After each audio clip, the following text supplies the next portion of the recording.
In order, please rise for the Pledge of Allegiance. Pledge of Allegiance to the flag of the United States of America and to the republic for which it stands, one nation, under God, indivisible, with liberty and justice for all. Please join me for a moment of silence.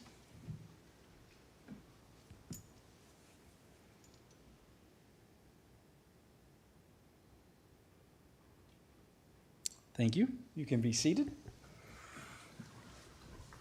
Welcome, everyone, to today's board meeting here, July 22nd. Make sure to silence your phones. And with that, first on the agenda is the approval of the agenda, and I will move that. Second.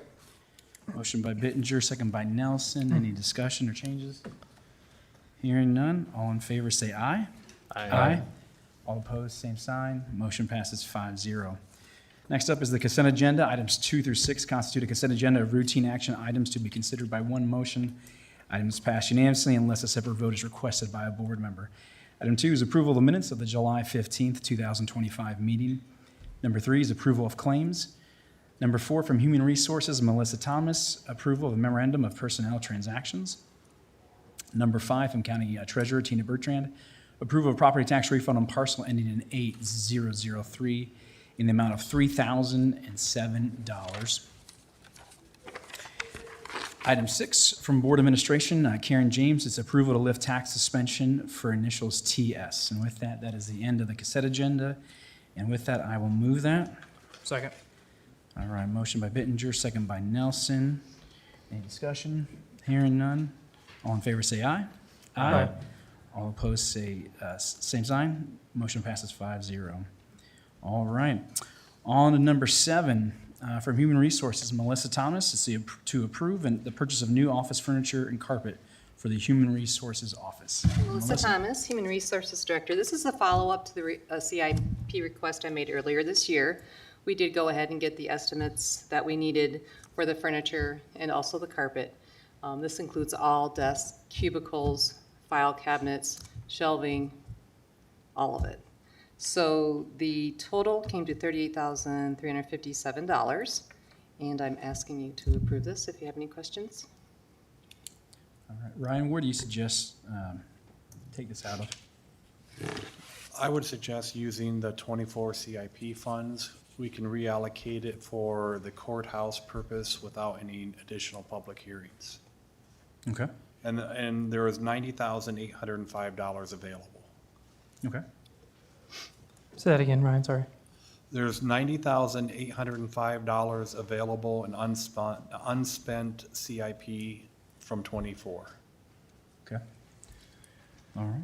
I've been up in the HR's office, and I think it's, talking with Kenny, I think it's about some of the oldest furnishings that we have in the courthouse, and a lot of that those furnishings, when we bought them, were used, and then Kenny and his guys had to cut into them and reshape them to make them fit.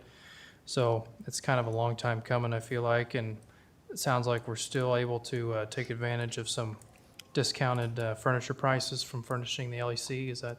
Yep. that's Can you correct? help me get the estimates? And I do think they went through some state program. Yes. Is that correct? Yeah. Yeah. So I would move approval out of the fiscal year 24 CIP. All right. I'll second that. Motion by Nelson, second by Bittinger. Any further discussion? All right, hearing none. All in favor say aye. Aye. All opposed, same sign. Motion passes 5-0. Yeah, fiscal year 24, CIP. Thank you. Thank you, Melissa. Thank you, Kenny, for your work on that, too, for them. All right, we're at 4:34. We're not at our 4:40 set time with that. We'll go on to number 10 from Williams & Company, Chad Rainier, to discuss and receive the Woodbury County Certified Annual Financial Report for fiscal year 2024.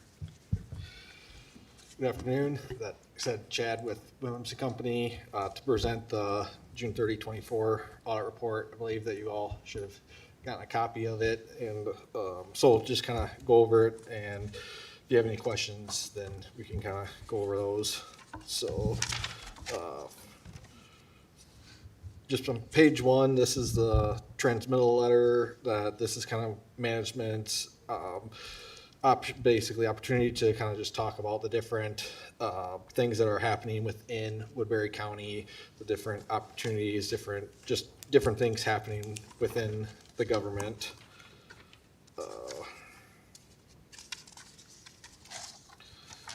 Then page 7 is the GFOA, the Government Finance Officers Association Certificate of Achievement for Excellence in Financial Reporting. So received this again for FY23. We submitted it for FY24, and I, anticipate receiving it for the 24 report.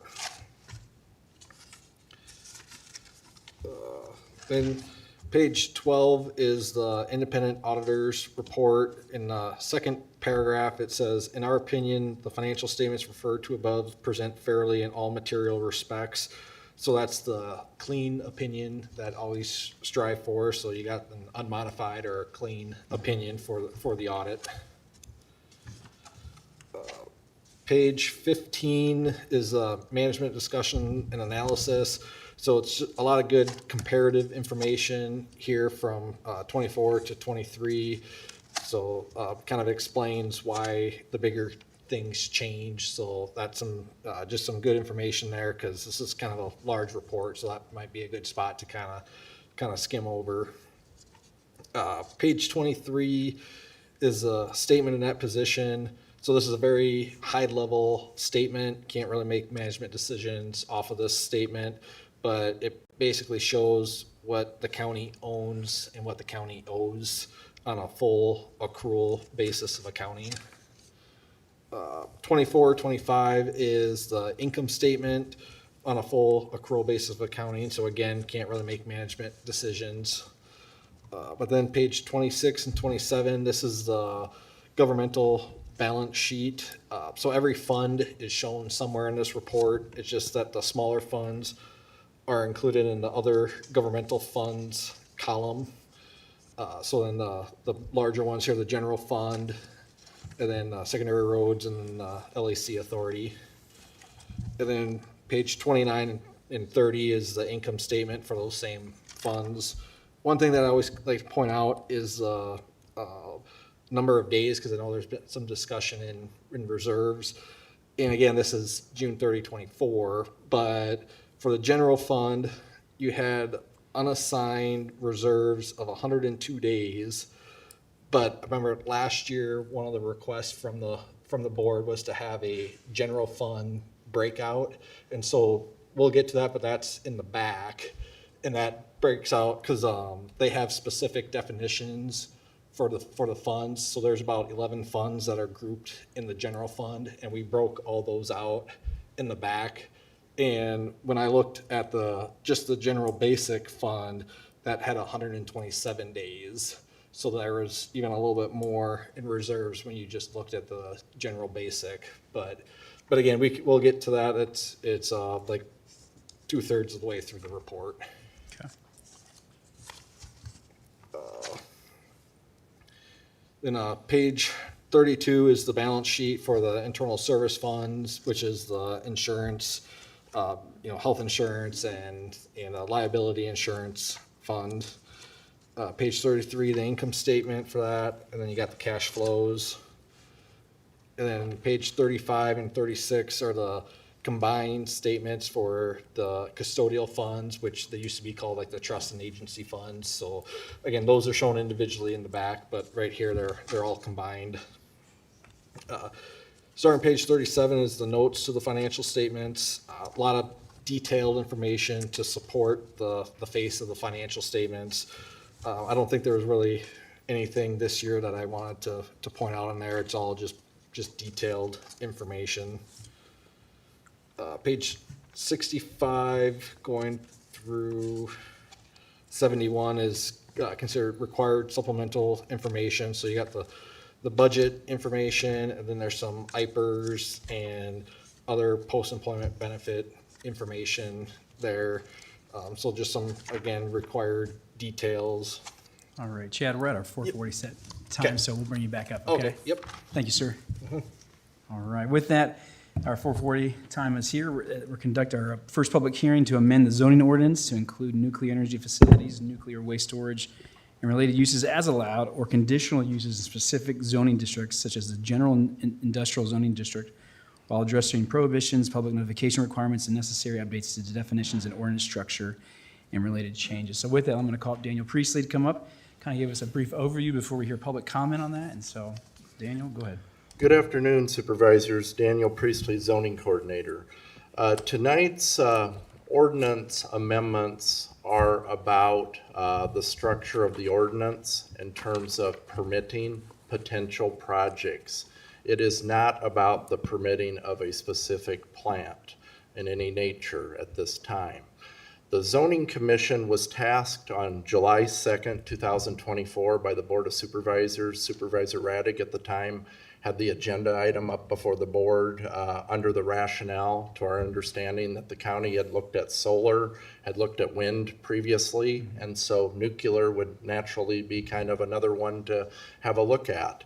And over the course of the remainder part of 2024 up through June of this year, the Zoning Commission has had a series of meetings where they've had either information items or public hearings, 6 public hearings to look at nuclear as a potential option.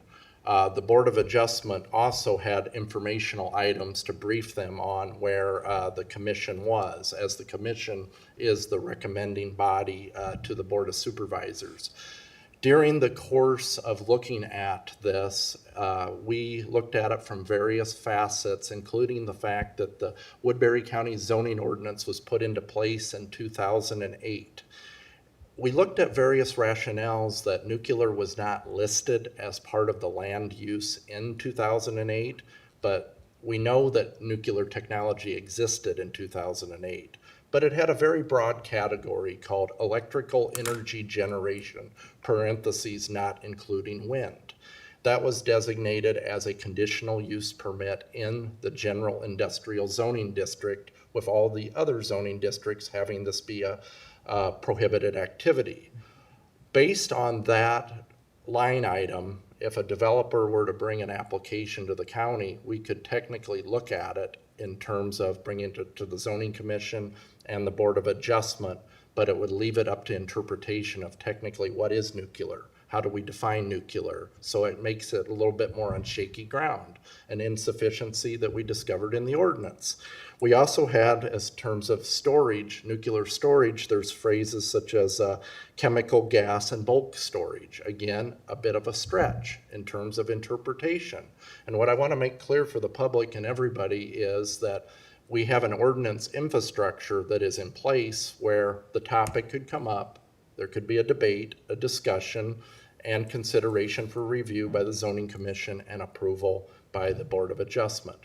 The zoning commissioners spent their time very carefully looking at it from a very objective standpoint, in my opinion, because they had to weigh the ordinance as itself, as having an infrastructure. They weren't necessarily looking at it on the merits directly of nuclear. And so with that said, do we have a clear and direct process? One of the insufficiencies is, under the conditional use framework, a 500-foot notification zone. Their recommendation to the Board of Supervisors is, under this conditional use permit process, to define nuclear energy facilities and nuclear waste storage, add them to the table for clarity to the public, and then increase that notification zone from the mere 500 feet to 10 miles. And so with everything else, this keeps the integrity of the zoning ordinance that shows that there is a due process available to look at the merits of various types of nuclear. And going through the grinder and looking at nuclear, we know that it's a very expansive debate across the board. Various types, from the large traditional to the modular types. And so with the way that it gets more complex, the conditional use permit process is technically the recommended route, because it allows the commission and the Board of Adjustment to do their due diligence to decide whether or not a proposal is suitable or not for the citizens and public of Woodbury County. This continues with the concept of leaving it restricted to the general industrial zoning district, where the permit can only happen and be considered in that industrial area. And for the good of the public, most of our industrial area is predominantly south of the airport, west of Interstate 29 corridor, and directly east of the Missouri River. And with that said, since the packet was released, we've had a few comments that had either come in through the board office, through the auditor's office, and which I've responded to. But I've asked them, or I had mentioned that we'd like to include those as the part of the public record for consideration. So I have some comments from Tanbury and David Groves, Susie Turnquist, and Riley Galvin, who I would like to ask if I could present you these comments, if they could be received into the. Move to receive. All right, motion by Nelson, second by On. All in favor, say aye. Aye. All opposed, same sign. Motion passes 5-0. All right, thank you, Dan. Do you have one for the auditor? Yes. Okay, perfect. All right. Before we open up public comment, let me just read from the backup, Dan, from your well-presented backup. It just says, tonight, the proposed ordinance does not authorize any new nuclear plants or storage facilities, like you said. Just want to be clear. Instead, it ensures a clear process for evaluating potential projects. If a project is proposed, it would need to go through the conditional use permit process to ensure it's suitable for a specific location within the general industrial and zoning district. So I just want to make sure the public's clear, right? There's nothing on the table, right? We're not starting tomorrow building on anything like that. It's just to clear up if something was presented, can we evaluate it clearly? So, Yeah, in essence, there is no pathway for a developer right now, and what we're considering is making a pathway that they may have the opportunity. Doesn't mean that they're gonna get to build, or Right. because it would go back to the zoning commission, but we're creating a pathway in which we could accept or deny a project, because right now there is no, it's just an automatic denial. And before we get started, I also want to thank the zoning commission members and the board of adjustment members for taking considerable time over several different public hearings over the last year to come to a recommendation on this. That's very much appreciated by the board. Is anyone from those two commissions here today to speak on? We have one. Okay, great. well, that's good. Thank you, Matthew. All right, with that, we're going to open up the public hearing. Just a reminder, come up, state your name and just city. Everyone gets 3 minutes to share your public comment, and just make sure to address the chair. And we want to hear from you. So with that, I know our auditor will be our timer for that. But with that, I'll open up the public hearing and just come to the mic. And you've got 3 minutes, just name and city, and or name and if organization, if you're with an organization. And we'd love to hear your comments. Good evening. My name is Victoria Kitchian. I'm the chairwoman of the Winnebago Tribe of Nebraska, and I'm joined by my colleague Lorelei Decora, councilwoman. Good evening, Board of Supervisors. Thank you for the opportunity to provide comments on this important issue.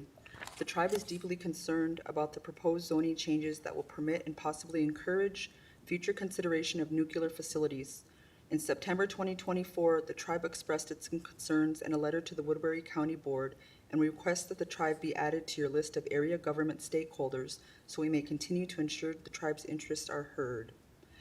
The Winnebago Reservation is in northeast Nebraska and northwest Iowa with land and significant assets in or near Woodbury County.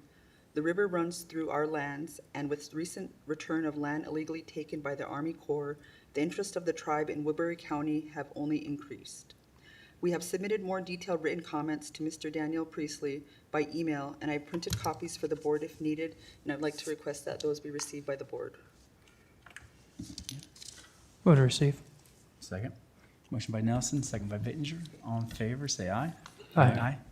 All right, motion Thank passes you. 5-0. Thank you, ma'am. The following is a summary of more salient comments against potential nuclear development. Number one, any nuclear development will impact the health, well-being, and federally protected water rights of the Winnebago tribe, and we oppose such action. The Winnebago tribe's 1865 treaty with the United States, by implication, secured rights in the waters of the Missouri River sufficient to maintain the reservation. Number three, the tribe has long opposed industrial development that could jeopardize drinking water, traditional lifeways, or floodplain resilience. Number four, The nuclear power industry is so dangerous that it's not believe in the safety of its own constructions and lobbies for limitations on liability for their own accidents. Number 5, past nuclear accidents, such as Fukushima, Chernobyl, and 3 Mile Island, show the need for caution. There is still no solution to the problem of accumulating nuclear waste and waste stored at sites invariably leaking into the environment. Elevated radiation levels in the environment are particularly harmful to children, increasing the chances of cancer. Renewable options are safe, plentiful in the region, and can be brought online more quickly and inexpensively than nuclear development.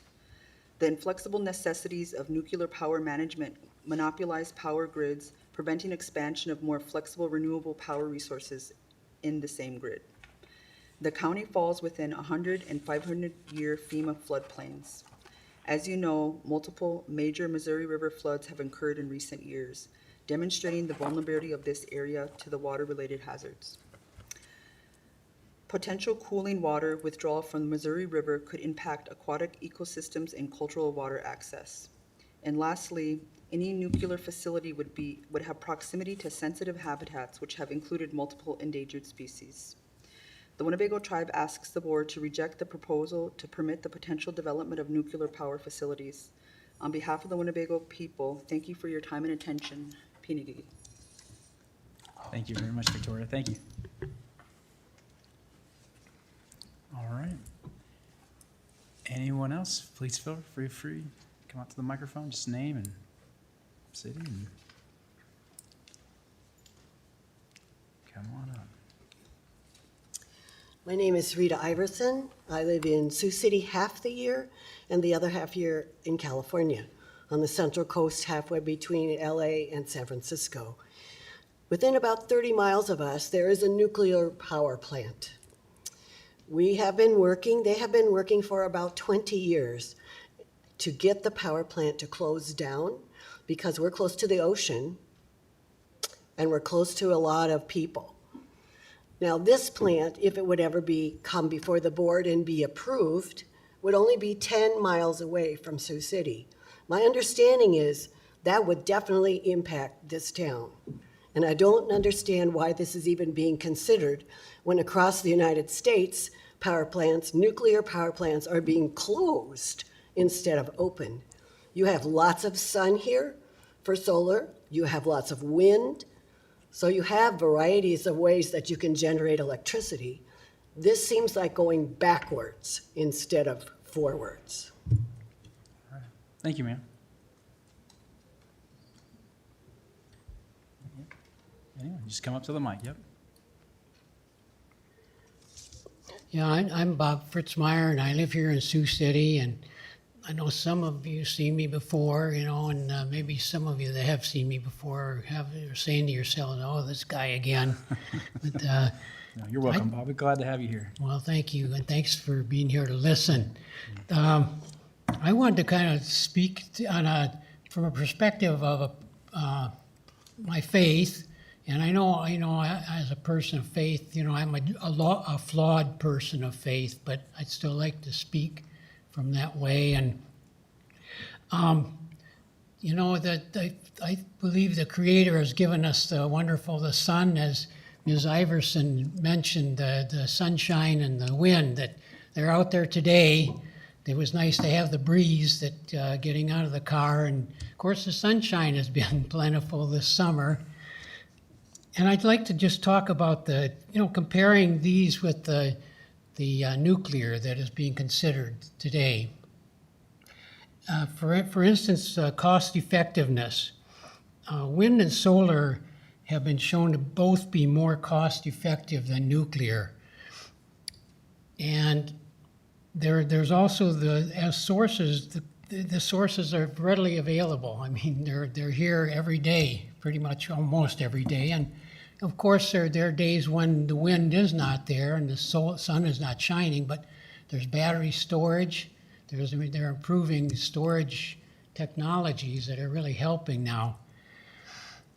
When we think about the source of nuclear energy, of course, it has to be mined, the materials that go into it, and that's definitely consideration. And when we look at the end-of-life disposal of the products that eventually, of course, a wind power turbine will be laid to rest, so to speak, and solar panels also. But when we think about the toxicity of the end products, the wind and solar are much better in terms of toxicity and compared to the waste products that come from nuclear.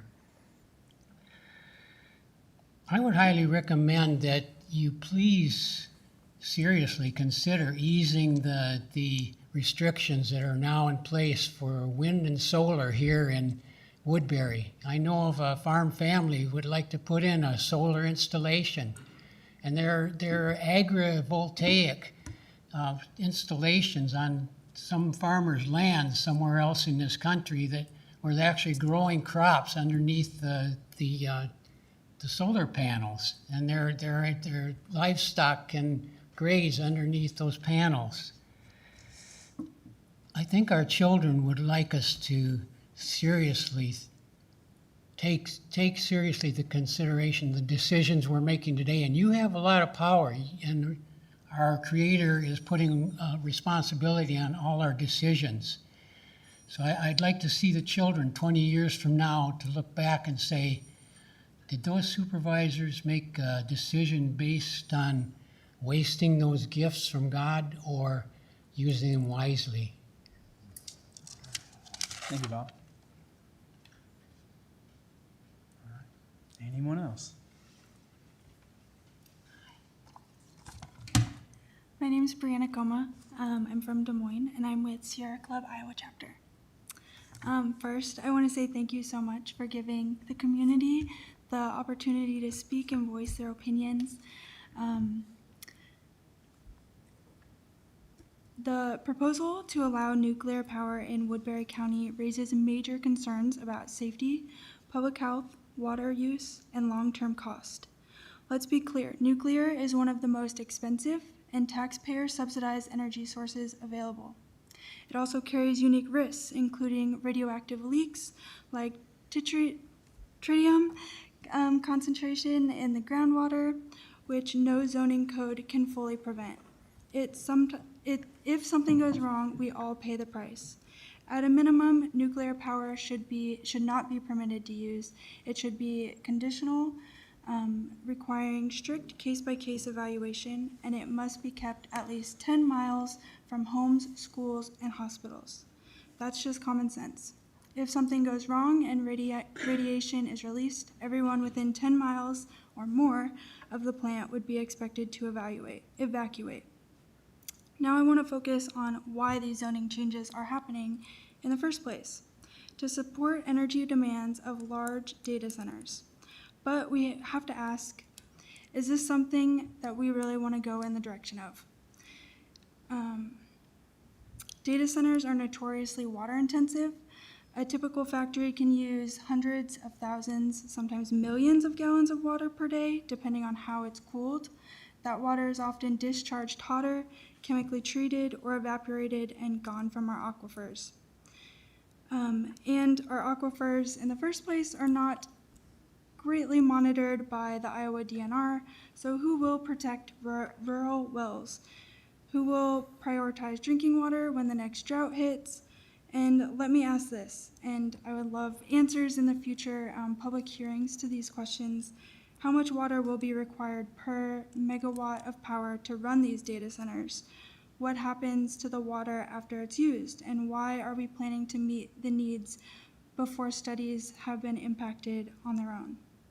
If we anticipate growing energy demand, why aren't we encouraging safer, decentralized power solutions like on-site solar, wind, and battery storage? Data centers can meet their own power needs with clean, renewable energy without putting public resources at risk and costing utility users.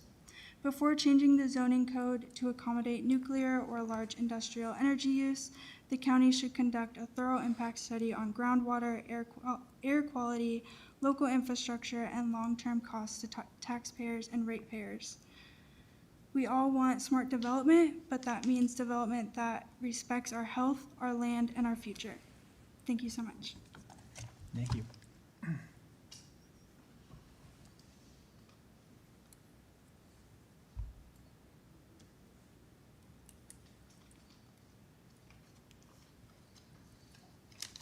Hi, my name is Roseanne McNerney.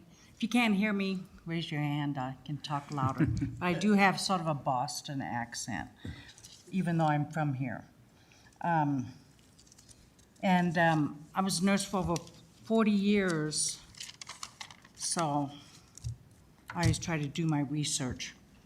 I was the second highest cancer rate in the United States of all the states. And that includes breast cancer, prostate, lung, and skin cancer. And if there was a nuclear power plant, even at the lower rate of radiation, it can cause heart disease, cataracts, and leukemia. Usually that leukemia attacks younger kids, mostly kids under 5. And I'm sure you don't want your grandkids to have leukemia. Also, the radioactive waste can remain radioactive and dangerous to human health for thousands of years. I say no, no way. No nuclear power plant here. We already have coal-burning plants that is probably causing a lot of these cancers. We don't need to add another cancer risk. Thank you. Thank you.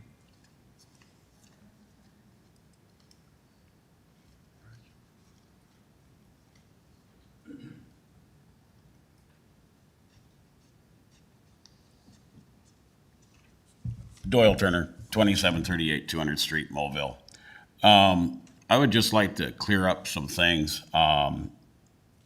The county doesn't really have the authority to give a power company the right to build a nuclear plant. And they don't have the authority to stop it. The federal government controls that. But what I want to commend the board for having the foresight of saying, hey, we do have some zoning here. Before we only had a 500 feet notice. This gives a 10-mile notice. So what it's doing is the county is being proactive to say, hey, we want to have a say in this. We want to have an ability to regulate this. This is responsible government. This is what local government should do. This is, because local government is the best form of government, this is exactly what we need. So when this isn't a permit to build a nuclear plant. This is being proactive and getting our rules. I'm on the Board of Adjustment, and I fully support the fact that we're being proactive rather than trying to play catch up after somebody comes in. We know one thing, the demand for electricity is going to skyrocket. We currently produce 500 gigawatts of electricity, and we know that the data centers and AI are going to need 300 gigawatt. So we are going to need to nearly double our production in a very short period of time. That type of demand is not going to be filled by wind or solar just in part because the big beautiful bill has completely changed how the whole country is going to increase their supply of electricity. So essentially at this point in time, the subsidies for wind and solar are pretty much gone. And so you're left with coal, natural gas, and nuclear. Well, business is going to go toward nuclear. And I want to thank the Board of Supervisors for having the foresight to see what was coming down the road. And actually a year before the big beautiful bill even was mentioned, our Board of Supervisors was suggesting that, hey, we need to look at this. And if we're going to have a say, we have to do it now rather than after the fact. So I want to say thank you.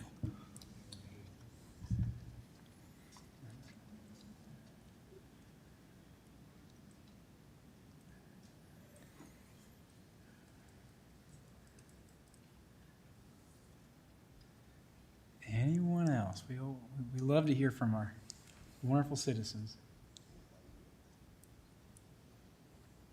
Okay. All right.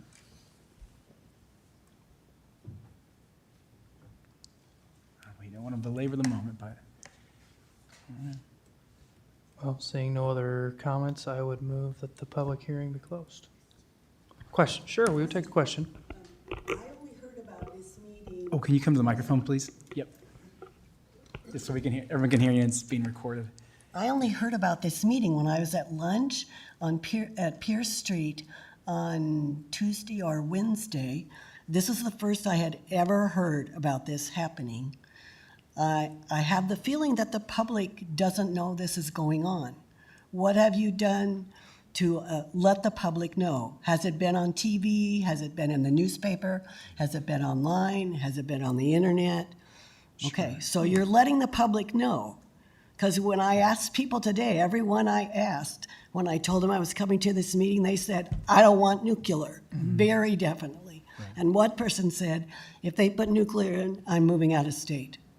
So there's some strong feeling out there. Right, yeah.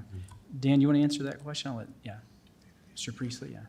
Yeah, through the course of the last year, when public hearings have been conducted at the zoning commission level, we've posted it in the papers such as the Danbury Review, the Mobile Record, Sergeant Bluff Advocate, and the Sioux City Journal, and have went through the normal protocols for posting the agendas for the zoning commission meeting.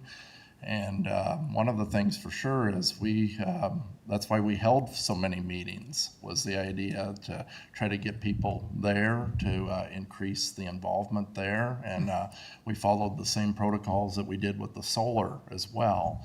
And so myself, I often wondered as well, is it because we're looking at it from an industrial zone perspective versus the agricultural zones, which were much more predominant as far as the other forms of debate, but we followed normal protocols as far as our meetings. Right, yeah. Yeah, and the news has carried some sound bites about it, that these were upcoming, to answer your question, ma'am, yeah. Yeah. I religiously watch the news every night and I Yeah. haven't seen anything. I've been here since April. Yeah, some of it has been on their website, the website itself, little clips, so maybe not in the live broadcast, but it has been on I also there. had a question about the time. Someone working would have a difficult, almost impossible to come and talk. If I could just explain to the audience, the reason we ask you to come to the mic is because this is on YouTube and the Yeah, come on, voices yeah. don't relay otherwise. I had a question about the time. Why did you start at 4:40 when people are not off work yet? Right. Well, it's been our normal protocol for our staff that's already here, instead of having our staff go home and come back, to help mitigate overtime, taxpayer expense to pay for overtime. But it's been normal protocol to have something. I'm guessing that's why more people aren't coming to the meeting, because they're working. Yeah. We also have received a lot of online comments and emails directly, so Okay. too. But yeah, no, good questions. So this would be our seventh public hearing when you count the zoning hearings, and the zoning hearings take place at 5 o'clock. And we actually moved that time from, was it 6 originally? We moved it from 6 to 5 because we had gotten so much feedback from constituents that they wanted it at 5 o'clock. So, we try to have these meetings based around when the public says that they want to participate in that 5 o'clock hour, which is where we're in right now, is what we have been given feedback is what they've wanted. But this would roughly be our seventh public hearing with 2 more yet to go. Mr. Chair. Yes, sir. Also, for anyone interested in zoning or Board of Adjustment related items, one of the transparency improvements the board made a few years ago was to, if you go to the homepage of the website and you go down to notifications, click that, you can actually select the committees that you would like an email notification of when they publish their agenda before they actually meet. So that would work in this case for any zoning issue that ever comes up in the future, you would get a notification before the meeting. That's good. Thank you, man. That's a good And I reminder. believe we have a zoning meeting on Monday night, this coming Monday night at 5 o'clock. So, Yeah. All right, you want to make public comment? Yeah, we haven't closed the hearing yet, so we can. Yep. Okay. Just more of a question really about this. I'll do more research on my own, and necessarily not taking a strong for or against. I have heard though reports or rumors more or less, the need for a nuclear facility in our part of the state. I guess my question is, what's the urgency or need for it? I've heard reports that it's to help major cities like Chicago and Milwaukee, Minneapolis. I mean, our state already feeds the country. I don't think we need to burden ourselves by taking care of city-states that don't care about us. Sure. Yeah, no, it's a good question. We can we answer can that. answer that, Yeah. So the genesis of this discussion from a year ago was that there was a major potential capital investment in Woodbury County with a potential corporation on the likes of CF that were going to bring a lot of good blue-collar jobs and have major capital investment in the county, local investment. Anyhow, we couldn't meet their electrical demands. This was not a data center. This was it's not data center, but it was manufacturing. Yeah, thank you, Mark. And Woodbury County could not meet the demand for electricity, so we lost out on a lot of good jobs for a lot of people, future jobs for grandkids, children, and this was the genesis of that. And the board has been working behind the scenes. We would like to see that change because there's other projects that are in the wings, we can say, that people want to come to Woodbury County, but the issue is we just can't meet the electrical demand. And the board, right, we don't want to supply Chicago, we don't supply Omaha. This is purely looking after Woodbury County. And so that's the genesis of this discussion, looking at what else can we do.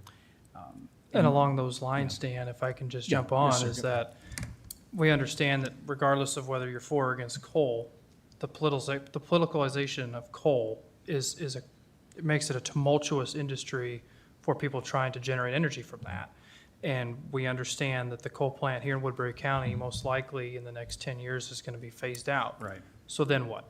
We also understand that a nuclear developer may take 10 to 15 years to actually build a project. So we can't wait 10 years till coal shuts down and then say, well, where are we going to get our industrial power for CF or Seaboard or Gillette or any of these other manufacturers here in Sioux City?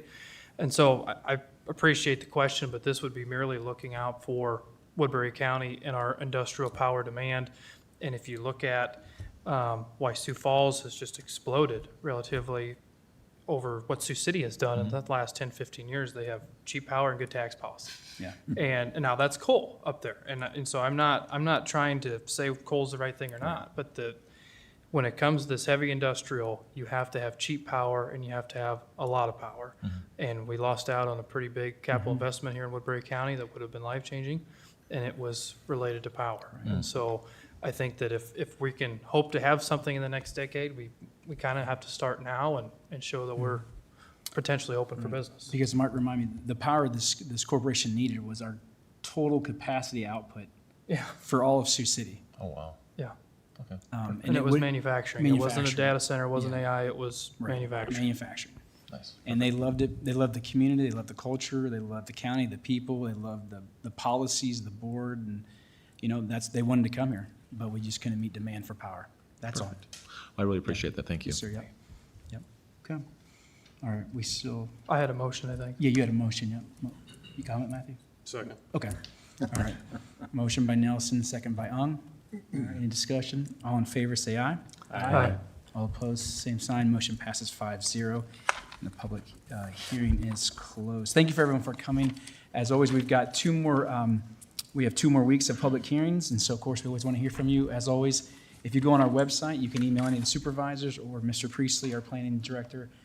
We want to hear from you and let you know if you have any questions. Please reach out to the supervisors. So, all right. With that, item B is to approve the first reading of the zoning ordinance text amendment. Mr. Chair, would you allow some further comment from the board? Sure. Yep. We can go ahead.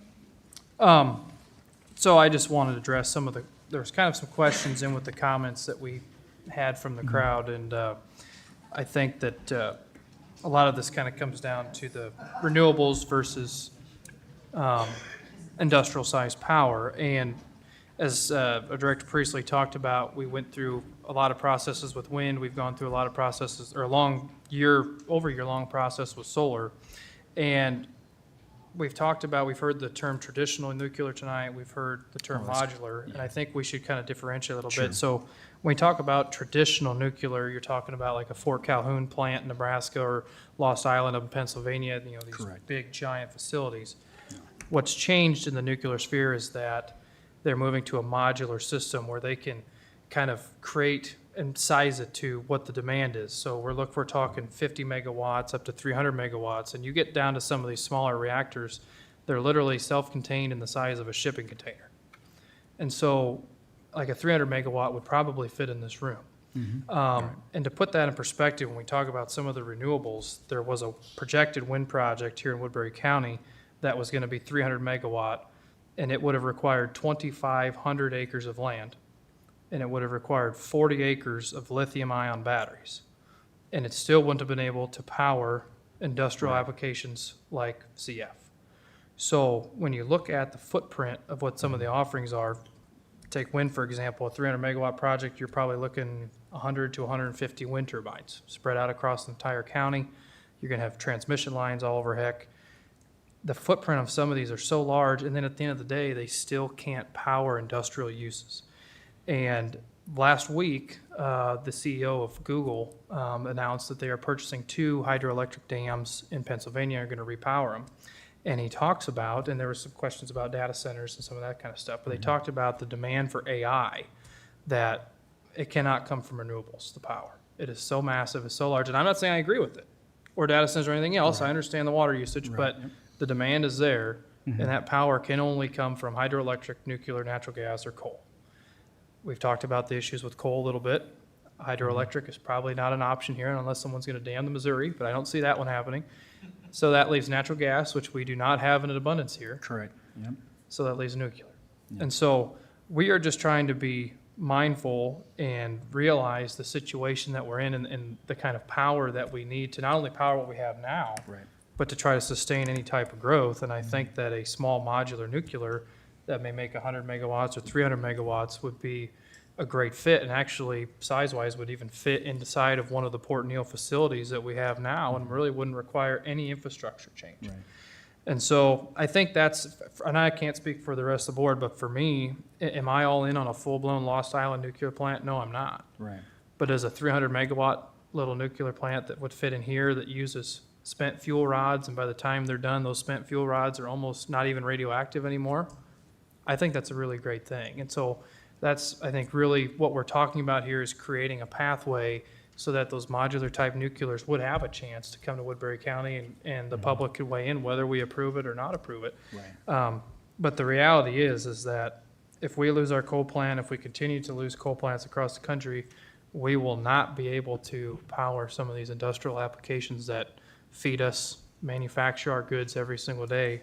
And that's not an opinion, that's coming straight from the folks that own solar panels, that own windmills, that are telling us they cannot power these things with renewables. They just can't.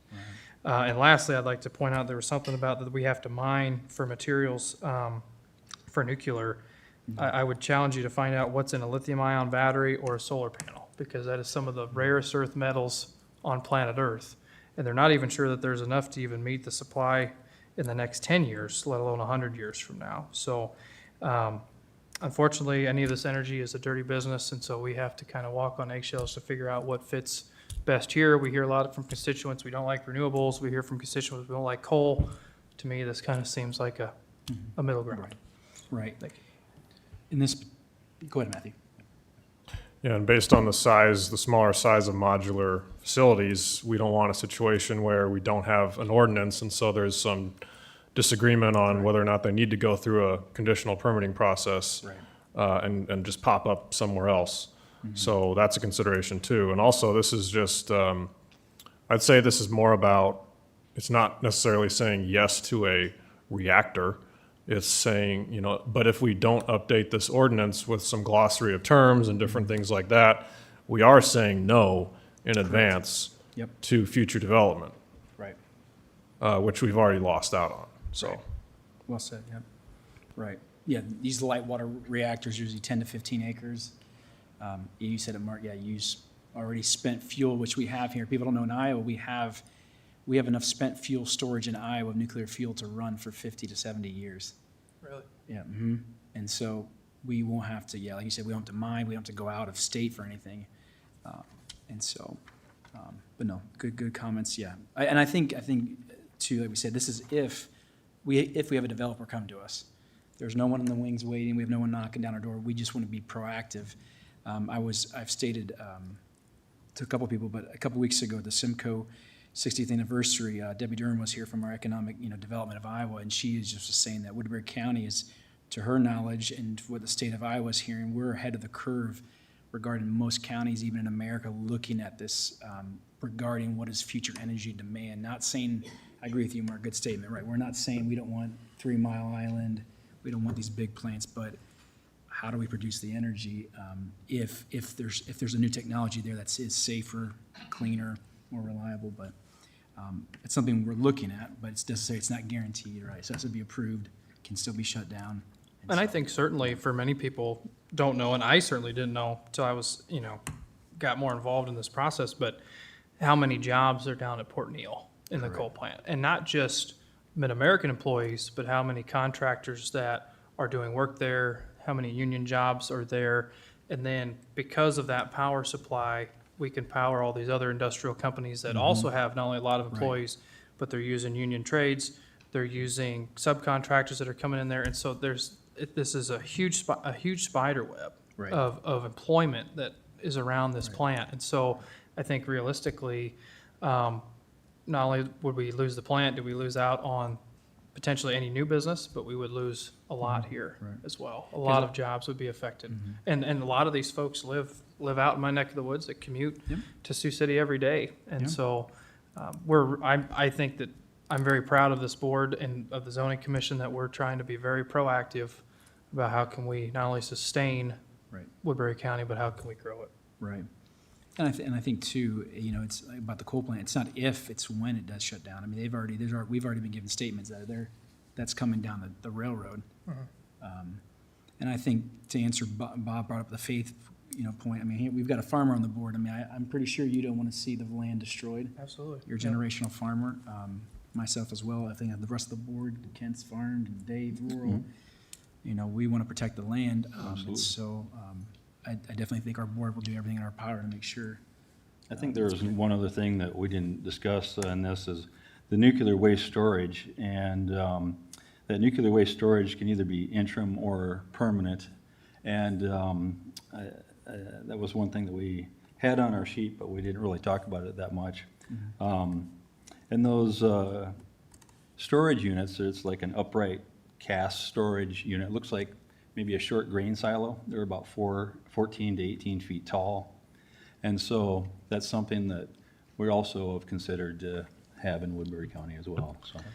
And I guess I have a question about that for you, Ken, or for Dan, but I don't think if we wanted to have a modular reactor, we don't have to have the storage, do we? We could permit a modular system and not permit the storage, or are they usually tied, or how does that, what in your findings, what? Well, what we kind of found was by putting both terms in there, we kind of set it up so we have an infrastructure when folks start talking to the county about feasibility, that we have enough area and room to evaluate that, which ultimately becomes a conversation at the zoning commission and the Board of Adjustment level. So we're trying to do as much of a one-size-fits-all in order to kind of zero in specific to what the scopes of the projects are. So that was kind of the technique used on using this ordinance. All right. Well, with that, good discussion for the board and the board comments. We don't want to belabor the moment. Okay. Item B is once again to approve the first reading of the zoning ordinance text amendment, and I'll go ahead, I will move that.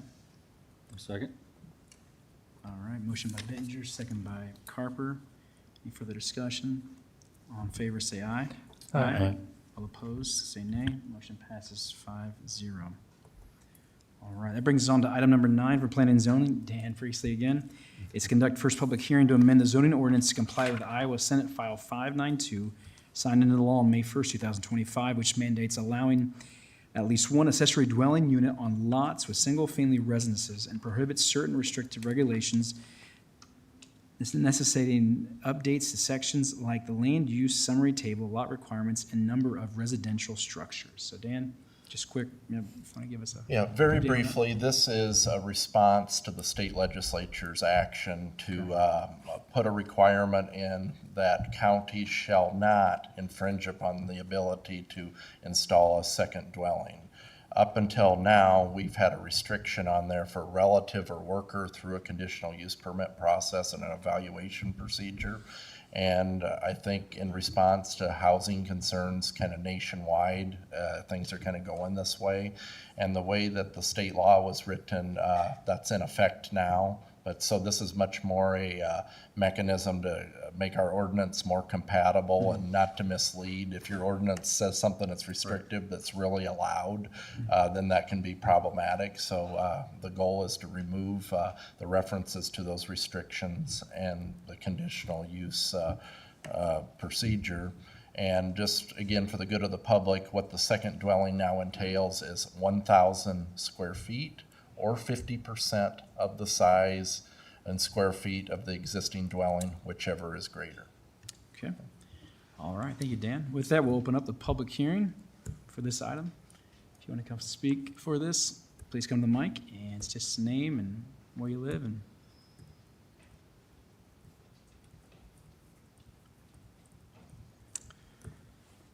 Seeing no comments, Mr. Chair, I move that the public hearing be closed.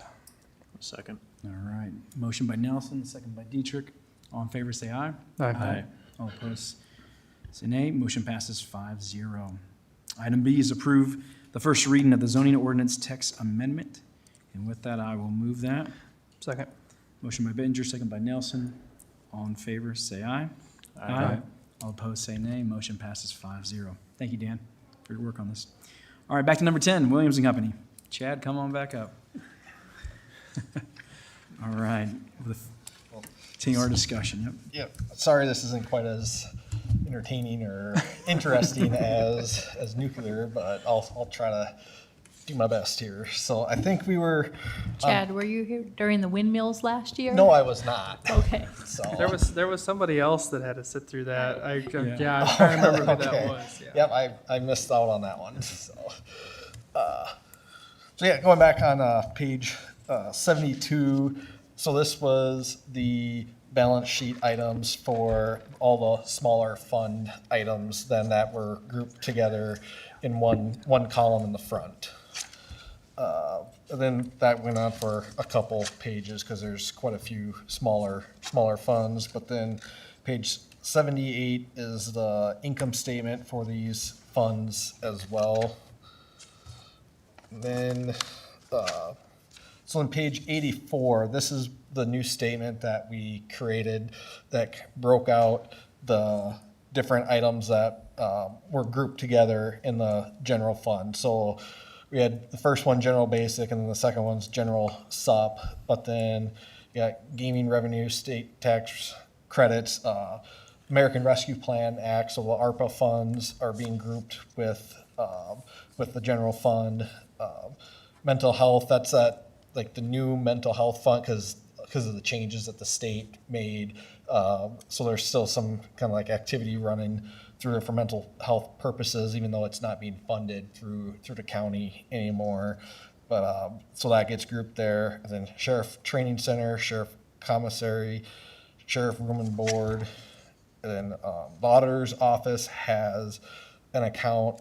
Basically, it's kind of like just a payroll type deal that pays payroll taxes that once payroll is ran, like all the different expenses, payroll, like IPERS taxes and all that is kind of just ran through there. And then there's a little fund called Office Supplies Internal Service that this wasn't included in like the internal service fund because it's so small, it was immaterial, and it basically, we could still include it in with the general fund. So instead of grouping it in with the other one, we grouped it into the general fund. So all those basically shows the breakout of what gets grouped together. And again, the Government Accounting Standards Board gives us definitions of these funds, and so these funds didn't meet the definition of a special revenue fund because the revenues weren't restricted, or capital project fund, debt service fund. So then they just get by default grouped together in the general fund. And so now I'm kind of hoping that maybe that'll at least be a little bit more transparent on what's all included in the general fund. Page 87 then is the income statement for these same funds then. Page 90 is all the trust and agency funds. Now they're called custodial funds, but this is, page 90 is the balance sheet items. And then again, that goes on for a few pages, but then 96 is the income statement for those same funds. Page 102 is the balance sheet for Siouxland District Health. Since they don't issue separately issued statements, then those statements get included in your guys' report. So, and they are considered a discretely presented component unit. So they are, legally separate entity, but they're so closely related that they get shown on your guys' audit. And so then these statements are shown separately. So you got the balance sheet, income statement, and then cash flows on page 104. Page 105 and 6 is just some supplementary information, kind of showing the income and expenses for the last 10 years. But then part of the GFOA certificate and achievement in financial reporting is doing the statistical section. So pages 107 through 132 is a lot of charts about just like trends over the last 10 years.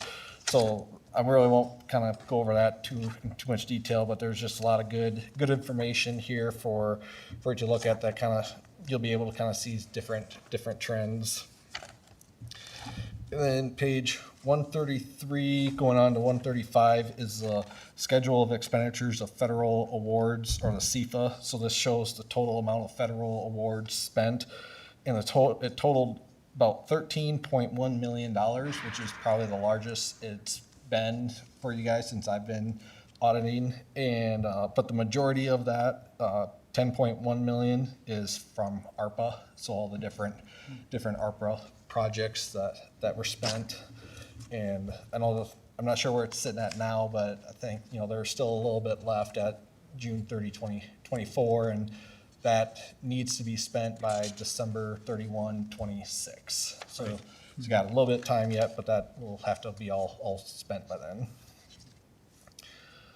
Page 137 is the internal controls report. So basically, we don't test the internal controls, but we have to gain an understanding of internal controls, and that's what that report says.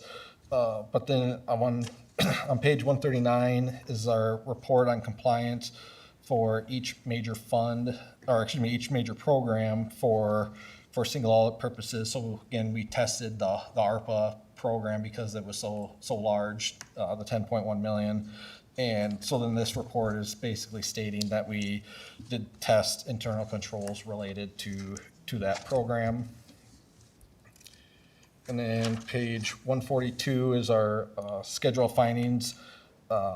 In here for the single audit, again, it says that we found the audit disclosed no findings which were required to be reported in accordance with uniform guidance. So with ARPA, we didn't find any issues. That was clean.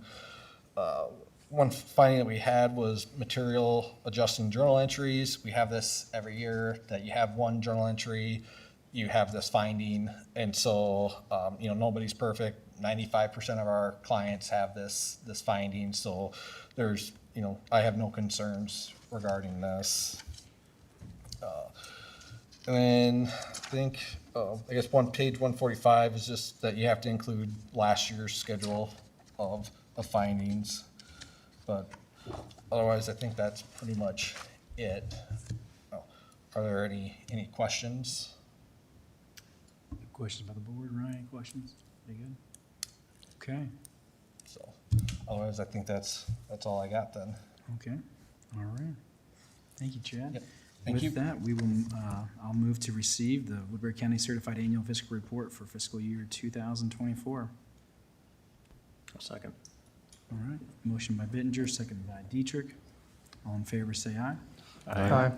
All opposed, say nay. Motion passes 5-0.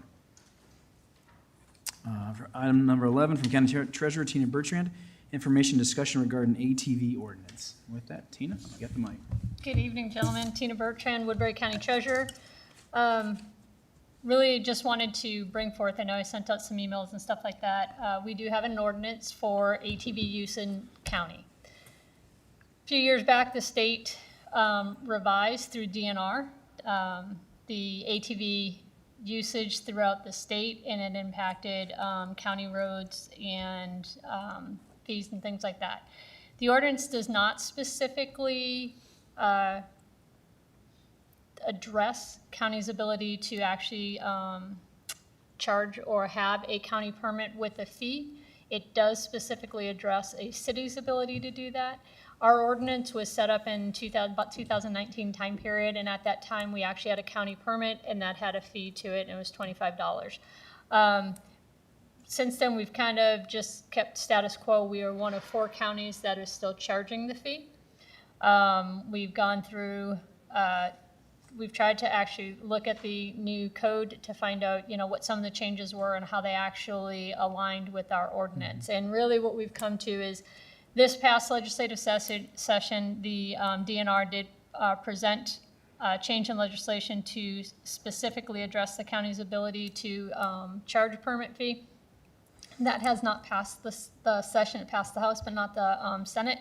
We expect it to come through next year and pass the Senate moving forward. So that would probably likely, if it doesn't go into effect upon signing, it will definitely go effect next year.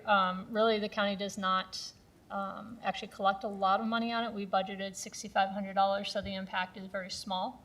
But the ordinance still stands. I'm kind of one who likes to follow the rules from occasion on time to time, and don't think that I actually have the authority to say, no, we're just not going to charge it when it's an ordinance that's actually passed by the board through the process the board has. In addition to that, there are several questions that we've had from customers.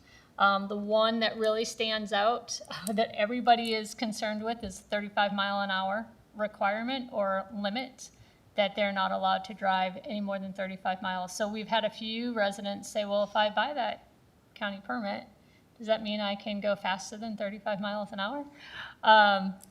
So there could be an incentive there. However, how we've communicated to the community on that is that the county ordinance is applicable to county roads and county roads only. So one of the examples that we have is that if you take the road from Correctionville to Anthon, Supervisor Nelson probably knows that road quite well. That is a state road and would probably be limited to 35 miles an hour. If you were to go to, a county road, I know that the staff member that works there, she goes through Odo to where she lives, and she's on county roads. So the county ordinance actually says to drive the speed limit. So there is a difference there. There's also a few other items. We had some restrictions in terms of use on unpaved roads when they were wet conditions. That actually is removed with the new changes in code.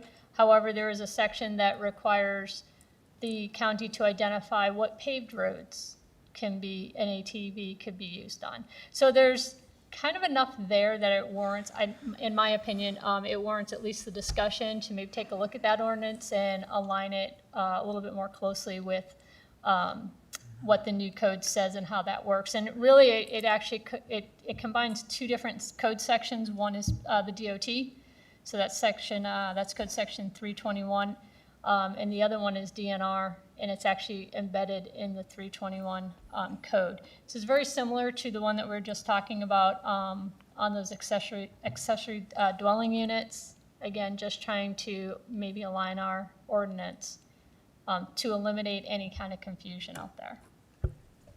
That was it. So what does it cost to register an ATV with the DNR? Like $18, $20. So they don't want us to collect any registration fees, but they're going to collect registration fees. Correct, because we keep about $1.50. And because they have lots of enforcement to enforce these vehicles on the roadways, right? Absolutely. That was sarcasm. From Supervisor Nelson, not me, right? Right, correct. yeah. Were you on the road between Anthony and Correctionville Saturday when you saw me drive that road in my ATV? Is that why you brought me up No, specifically? no, I just know that, I just Well, know I that did it Saturday came and I drove 35. Right. I would share your concern. I'm ag exempt. Wait, there's no speed limit for Well, ag hold on, exempt. there Well, is there is an them. exemption here. There is, I did include in the backup information that the handout or the flyer that the DNR put together. Yeah, I've got And that. so on it, the very first thing says that, how to drive on public roads, which would be inferred to all public roads, county, city, state, wouldn't matter, and do not exceed 35 mile an hour. That's why it came up. And so it's something in, my office, and sure, buy that county permit, do the speed limit.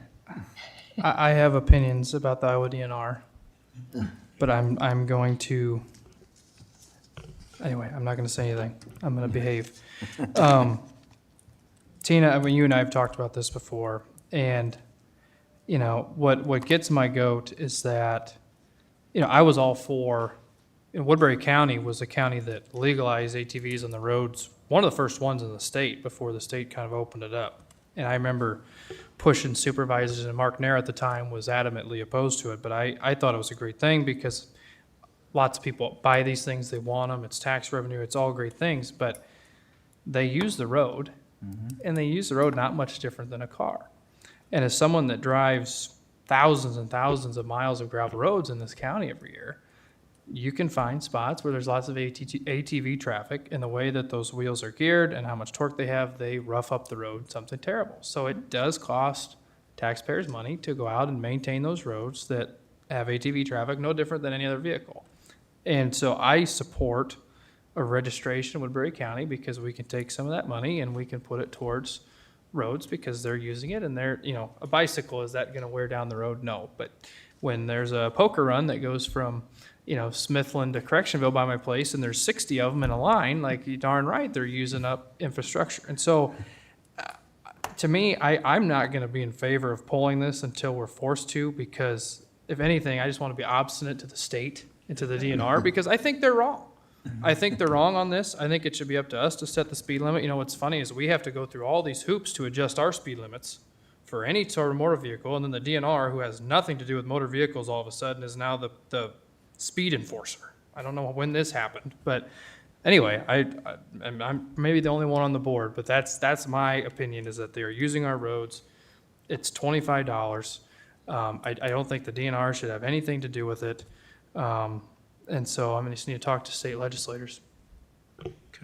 If you get in there, and other ones. But anyway, so that's my frustration. It doesn't affect me because I'm ag exempt, but I just, people enjoy using these things. I think it's great, but I think that we also have to realize that they use our roads. And I would agree. I think the email that I distributed last week had indicated that, my intent was not to actually move forward, because I think there's a lot of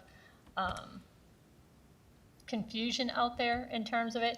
But again, I don't necessarily know that I would be authorized to not charge the fee. So I mean, in my office, I'm fine doing it, and part of it is I probably need some clarity and direction from the board, because I don't want to expend the cost on the stickers that we have to buy if we're just going to say, no, we're just not going to do it anymore. And that actually starts September 1st. And for all of our many YouTube listeners, I hope they know that Woodbury County is required to pay registration fees to the Iowa DNR to register our paddle boats and kayaks that the county owns to use on our county-owned ponds and lakes. And then people wonder why their property taxes are high, is that, anyway, I'll be quiet now.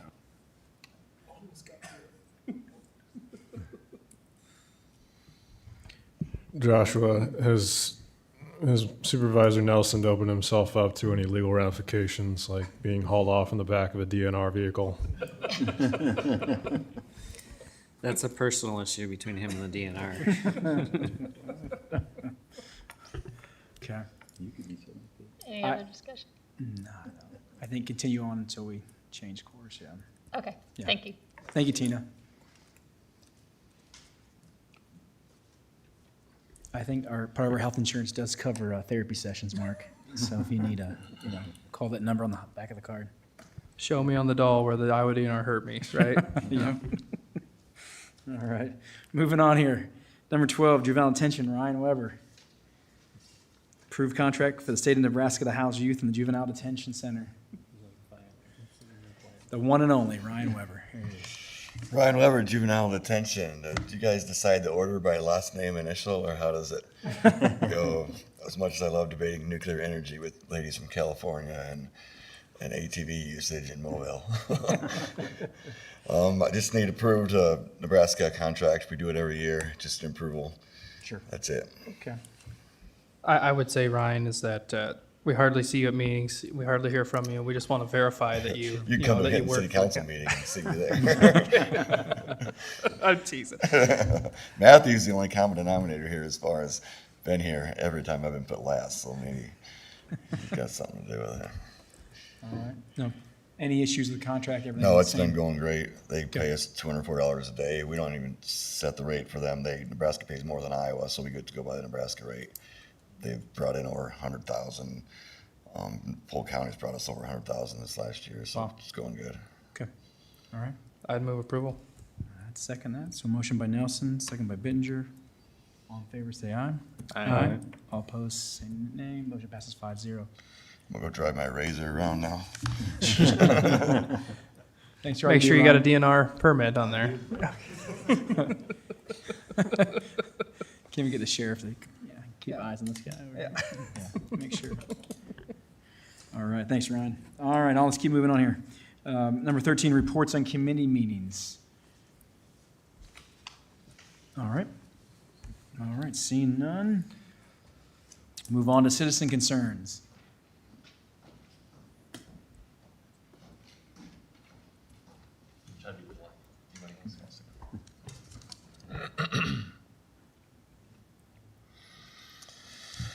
Thank you, Supervisor Board. Thank you, Chairman. Appreciate the time you guys gave me last week. As promised, I'll be here as much as I possibly can every single week up to the election, and if I win, I'll not stop coming, other tthan being in far ways, painfully. So. Please just state your name real quick for the record. Yes, Christopher Prosh. Apologies, Christopher Prosh, 3212 Nordic Court. Giving you a brief update on where we're at. Obviously, I am. Sorry, give me 1 second here, stupid thing. I am Senate District 1 Republican nominee for the upcoming election, August 26th. Please do not forget about that. It's a special election. The governor has decided that to be the day. It's about less than 40 days out. I've already knocked on, and my team and I have knocked on over 1,500 doors in the past week and a half. We're committing right now to reach 15,000 plus. Before Election Day, because I believe showing up and listening isn't just good politics, it's the foundation of public service. And what I'm hearing more and more from the people that I, am canvassing, knocking doors, in Lawton, in Correctionville, here in Sioux City, they're talking about the unbearable weight of our local tax base, obviously, and state, how it's holding back growth, driving up costs, making it harder to raise families or build businesses here in Sioux City, as you guys eloquently discussed with the plan. I hear frustrations that we're losing ground to places like Sioux Falls and Omaha, not because of lack of talent or drive, but because too many decisions get made far from here with too little input from people who actually live here every day. And everywhere I go, I hear about the pipeline. The message is clear from people I talk to, overwhelmingly. Folks want their land, their rights, and their safety protected, not negotiated away. One name comes up constantly. I would probably say every third door is Mr. Rocky DeWitt. He was very well liked, obviously throughout Lawton, throughout Correctionville, and a lot throughout Sioux City. Again, I've stated that I'm not here to replace him by any means. I'm here to just fill a temporary seat, a void that our district is unfortunately having to go through. And people are also looking for someone who will carry that kind of respect for this district and into the future, and hopefully I can be that for all of you. I'm not running to take orders from party leadership or play conference room rules in a capital far away. I'm running to restore local control, as I've said last week and this week, and I'll continue to say, to stand up for Western Iowa, not just go along to get along. The district deserves a state senator who listens first, acts with courage, and never forgets who they work for. That's why I'm in this race, and that's why I'm knocking on every door I can. And that's why I'll never stop until I hear as many voices as I possibly can up until August 26th and beyond. So thank you guys, I really appreciate it, and I look forward to, I've already met with some of you, and I won't stop until I annoy all of you, so. Thank you. Thank you. All right. Anybody else? Citizen concerns? Yep, come on up, Trevor. Hello and good afternoon, gentlemen. Trevor Brass, 1427 Douglas Street. First of all, things are going actually pretty good in the county attorney's office. We are a lot more well-staffed, so thank you, and I would say my gratitude. I know it wasn't always the most smooth process. But anyways, really want to appreciate the nuclear zoning ordinance. I think it's a really positive. I want to thank this board for being open to that. Nuclear is a really great source of energy, and frankly, something we'll need more as the world climate changes, and especially as I'd rather have a nuclear plant than a coal plant as my neighbor. So I'm really glad we're starting this conversation. I know there's a lot of people have anxiety and fear about nuclear energy, and that's understandable. I think we get a lot from like Homer Simpson. We think the green glowing goo and incompetent adults like Homer Simpson. But the reality is nuclear energy is one of the most well-regulated industries in the United States. And it's also one of the few energy sources where we have the whole waste stream is contained. With Mid-American's coal plant, you actually are releasing lots of radiation through coal and tons of carbon. So it's really good that I'm glad that Woodbury County is at least being open to this. I know some people think it's going to be like the jail is going to happen, right away. I understand it's just the baby steps, and that's a good thing. And that's a really good thing that we're being open to all forms of energy, whether they be wind turbines or whatnot. I mean, all forms of energy are going to have their pluses and minuses. I mean, obviously, there's a lot of Woodbury County citizens who are staunchly against wind power, and that's their right to be so, of course, because that has a visual effect. But the nice thing about nuclear is it's very dense. It's an extremely dense form of energy, and you can get a lot of power from just one point. You don't need lots of solar panels. You don't need lots of wind turbines. You don't even need 2 coal power plants.